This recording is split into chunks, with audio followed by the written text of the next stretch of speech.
Hello and welcome to the House of Bronte. My name is Nick Holland. I'm a Bronte biographer, and in today's episode, we're going to look at Branwell Bronte and his friend who came out with a staunch defence of Branwell Bronte, sometimes called the black sheep of the Bronte family.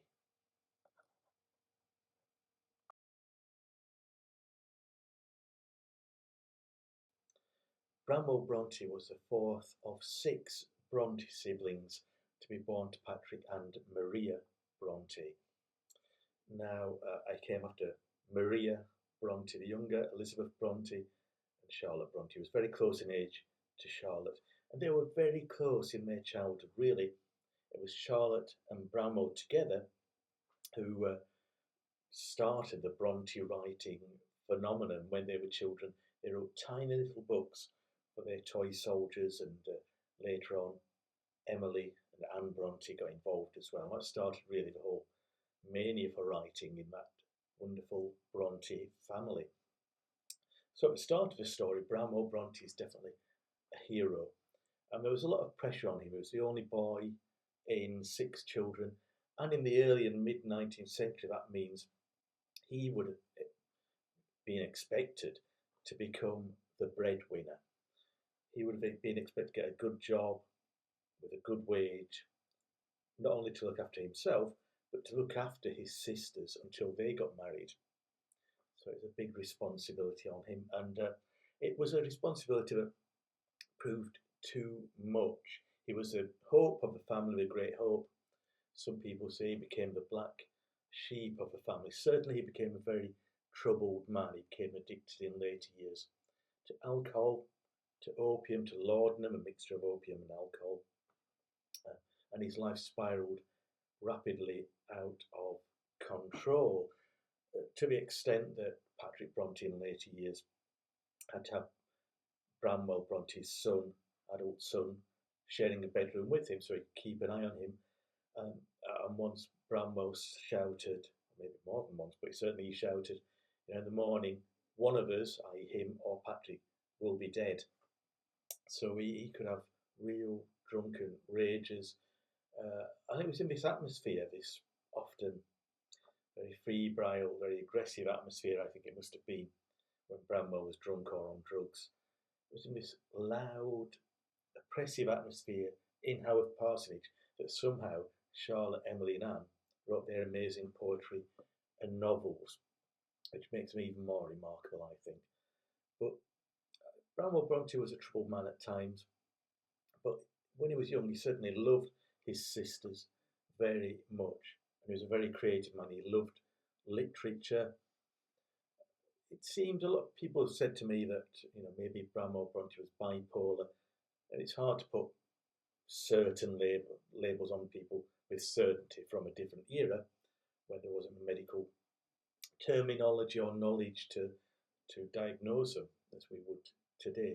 But certainly I think Branwell had some form of mental illness or mental challenges. So we have to take that into account when we see what became of him in later years. But he had one great supporter.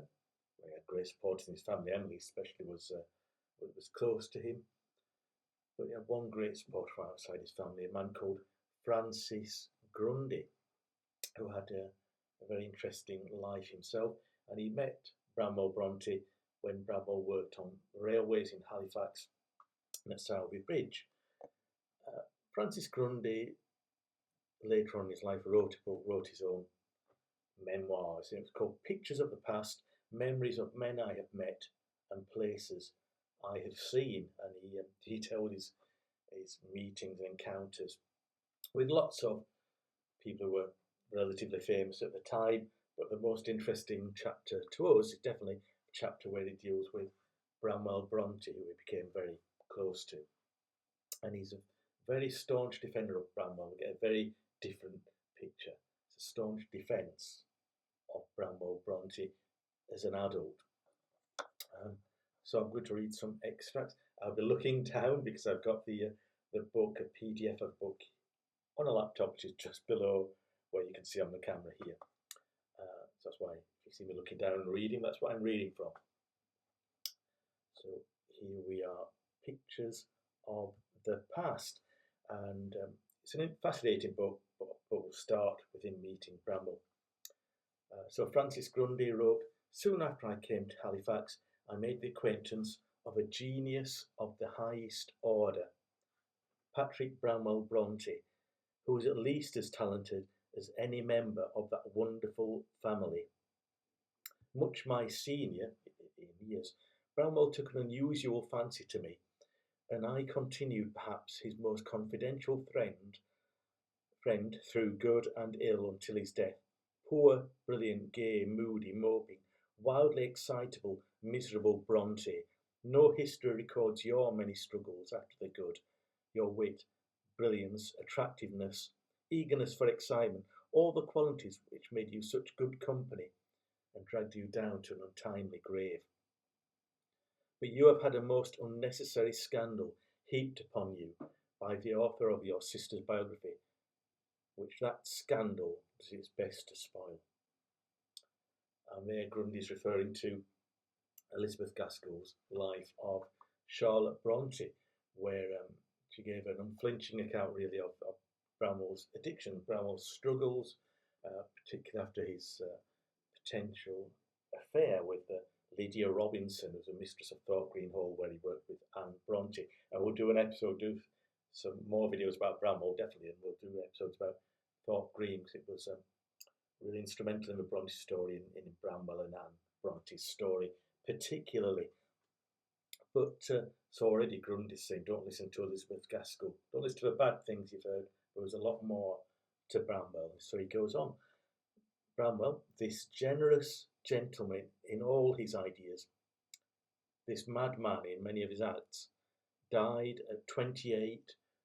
He wasn't 28 by the way, he was 31, but never mind. Died at 28 of grief for a woman. It's Lydia Robinson. But at 22, what a splendid specimen of brain power running wild he was. What glorious talent he had still to waste. That rector of Haworth little knew how to bring up and bring out his clever family, if a boy least of all. He was a hard, matter-of-fact man. So the girls worked their own way to fame and death, the boy to death only. I knew them all. So Grundy said, I knew what Bronte family did, but he wasn't close to the rest of the Bronte family. He did go over to Haworth, especially at the end of Branwell's life, which gives a really haunting account of what Branwell was like at the end of his life. But he goes on to describe Branwell's appearance. Branwell was very like them, like his sisters, almost insignificantly small, one of his life's trials. He had a mass of red hair which he wore brushed high off his forehead. To help his height, I fancy, a great bumpy, intellectual forehead. People used to read bumps on people's foreheads at the time. Phrenology, Charlotte Bronte especially was into that. And I talked a bit about that in Bronte's Britain with Giles Brandreth, if you ever watch that documentary on Channel 4 or Channel 5, whichever channel it was. Bronte's Britain with Giles Brandreth, and I'm on there talking to Giles about Charlotte Bronte and Branwell, about phrenology. But anyway, Francis Grundy goes on again talking about Branwell. A great bumpy intellectual forehead, nearly half the size of his whole facial contour, small ferrety eyes, deep sunk, and still further hidden by the never removed spectacles, prominent nose but weak lower features. He had a downcast look which never varied, save for a rapid, momentary glance at long intervals. Small and thin of person, he was the reverse of attractive at first sight.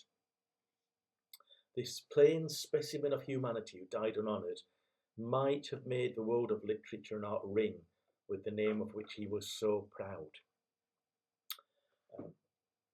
So Grundy had great faith in Branwell as a writer, but when he knew him, he was working on the railway at London Foot near Halifax. He was a station master. And Grundy says, had a position been chosen for this strange creature for the express purpose of driving him several steps to the bad, this must have been it.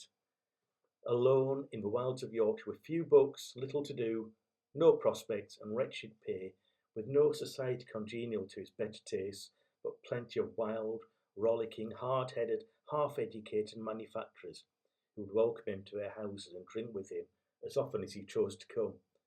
What was this morbid man, who couldn't bear to be alone, to do? So now he's saying Branwell's loneliness was going to lead to his drinking problems. Now it goes on about Branwell. Branwell took to me amazingly. I suppose from my difference to his then enforced companions, for I was very young and had the idea and habits of a gentleman. And they used to talk about English literature and talk about English literature and art, anecdotes about that, about Thomas de Quincey in particular. Thomas de Quincey wrote an amazing book called Confessions of an English Opium Eater. And de Quincey had a huge appetite for opium. You know, the amounts of opium he was taking. People would take half a dozen drops, as he used to call it, of opium in a tincture. Opium, forerunner of heroin, of course, and that would get them out of their heads on opiates. So it was a few handful of drops. De Quincey would take hundreds of drops, thousands of drops a day. So he had a long life, and he wrote about the horrors it brought on in his book. So Branwell was a big fan of Thomas de Quincey. But Grundy goes on quite tellingly, I think, about Branwell's character. He would discourse with wondrous knowledge upon subjects moral, intellectual, philosophical for hours, and afterwards accompany his audience to the nearest public house and recruit his exhausted powers by copious libations. You know, his powers were coming from his drinking. He was proud of his name, his strength, and his abilities. In his fits of passion, I've seen him drive his double fist through the panel of a door. It seemed to soothe him. It certainly bruised his knuckles. At times he would drive over in a gig to Haworth and visit his people. He was then at his best and would be eloquent and amusing, although sometimes he would burst into tears when returning and swear that he meant to amend. I believe, however, that he was half mad and could not control himself.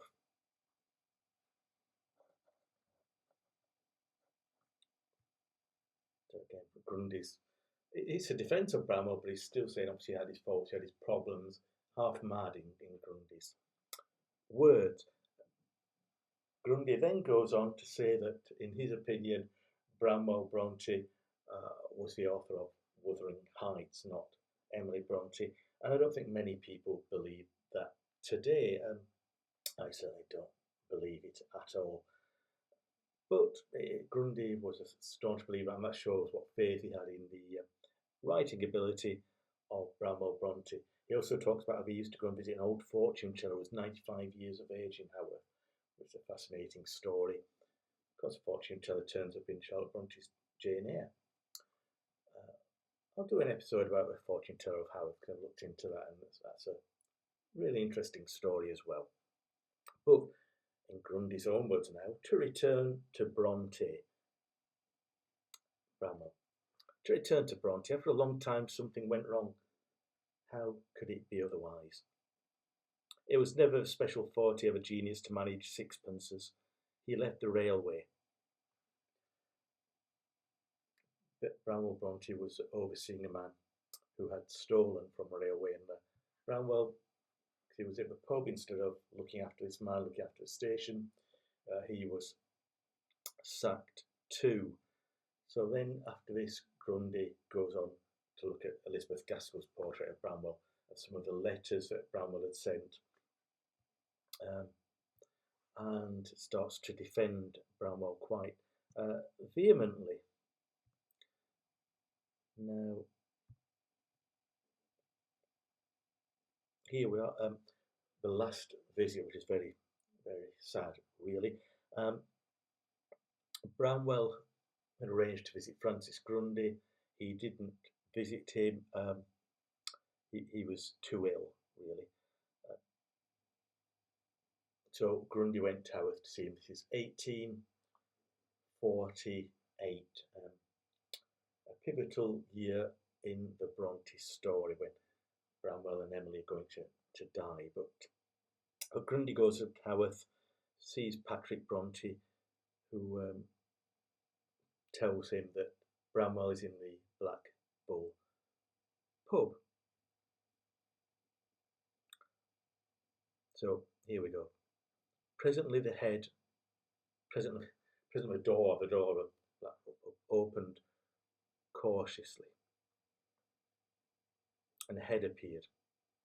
It was a mass of red, unkempt, uncut hair wildly floating around a great, gaunt forehead, the cheeks yellow and hollow, the mouth full, and the thin white lips, now not trembling but shaking. The sunken eyes, once small, now glaring with the light of madness. All told, the sad tale but too surely. I hastened to my friend, greeted him in the gayest manner, as I knew he best liked, drew quickly into a private room of the inn. Drew him quickly into the room and forced upon him a stiff glass of hot brandy. Under its influence and that of the bright, cheerful surroundings, he looked frightened of himself. He glanced at me a moment and muttered something of leaving a warm bed to come out into a cold night.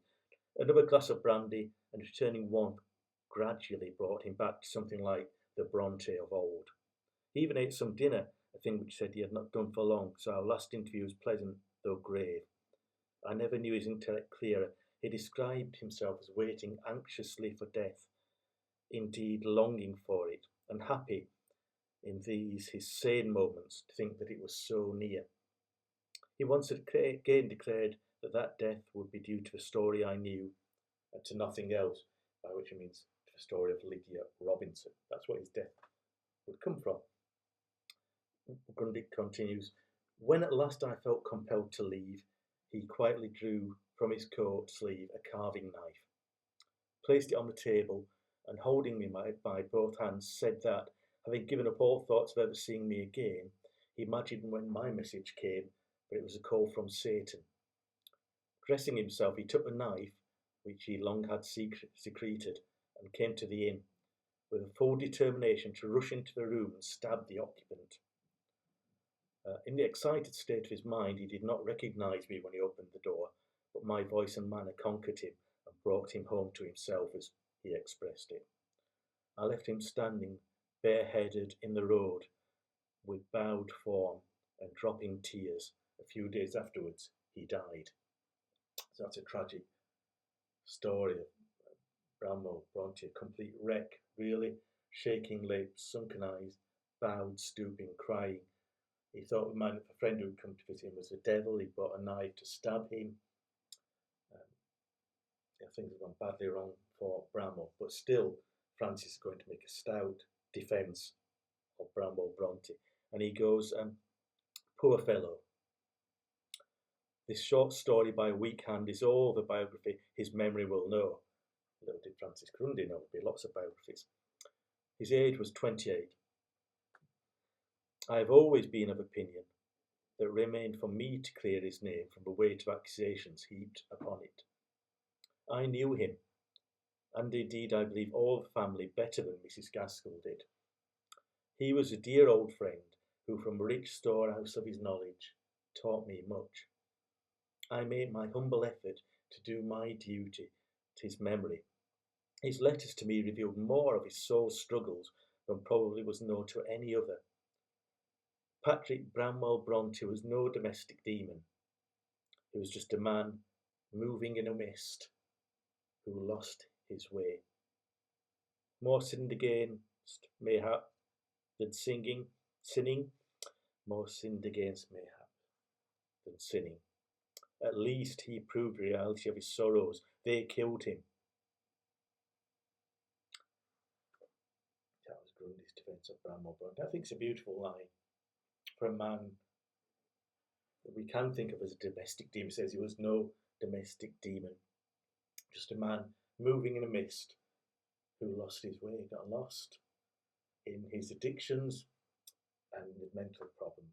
And I think that's probably close to the truth. He was very close to his sisters in his youth and early adulthood, very supportive of them, a very loving and kind man at that time. But he lost his way in the mist. So I think we should think of Branwell Bronte compassionately. That's a good word to use, with understanding. So, what do you think of Branwell Bronte? You can comment below. There'll be more on Branwell in the House of Bronte, a lot more. We'll look as well. Could he ever in Wuthering Heights? As you know, I don't think so, but we'll look at why Grundy thought so. We'll look at that in another post, and we'll look at Branwell Bronte and Lydia Robinson, definitely, and the close relationship that became very fraught between Branwell and Charlotte Bronte. We'll look at all that and more here on the House of Bronte. So if you like these episodes, press the like button, subscribe, get notifications set up, and tell people about the House of Bronte. So thank you for tuning in. Thank you for all your positive comments. It means a lot.